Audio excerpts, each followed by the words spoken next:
Ang nakaraan sa PBB 8, isang pasabog ang babago sa takbo sa bahay ni Kuya. Ang itatagal ng first batch of adult housemates sa loob ng Big Brother house ay magiging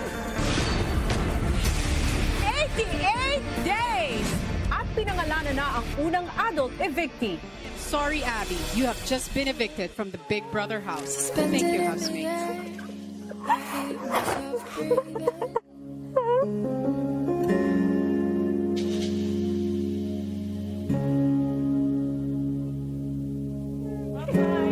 I love you. Sa paglabas ni Abby sa outside world, bakas naman ang labis na lukon ng housemates.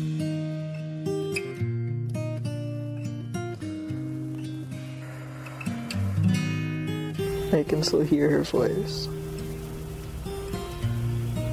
Nagpapasalamat po talaga ako sa taong bayan at sa lahat na nagboto sa akin. Parang may mga tao na nakakaintindi po sa akin. Hindi ko talaga akalain. Wala, para sa akin wala talaga eh. Wala namang si Abby. Hindi ko po din masabi na bakit po si Abby po, kuya. Kasi para sa akin po, naging mabuti po siyang kaibigan po sa lahat, kuya. Okay naman po yung pinagsamahan namin, kuya. You need to be thankful sa taong bayan.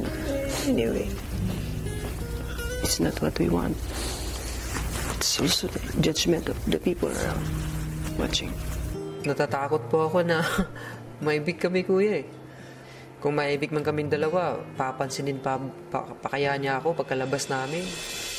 Dahil may pagkakataong muli na ipagpatuloy ang nasimulan sa loob ng bahay, si Mark may pakiusap naman sa kanyang kapatid na si Ape. I hope na bigyan mo rin ako ng chance doon.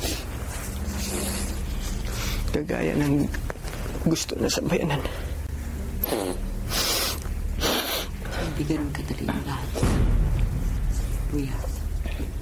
Maghihintay ako talaga. Ano ba yan? Maghihintay ako.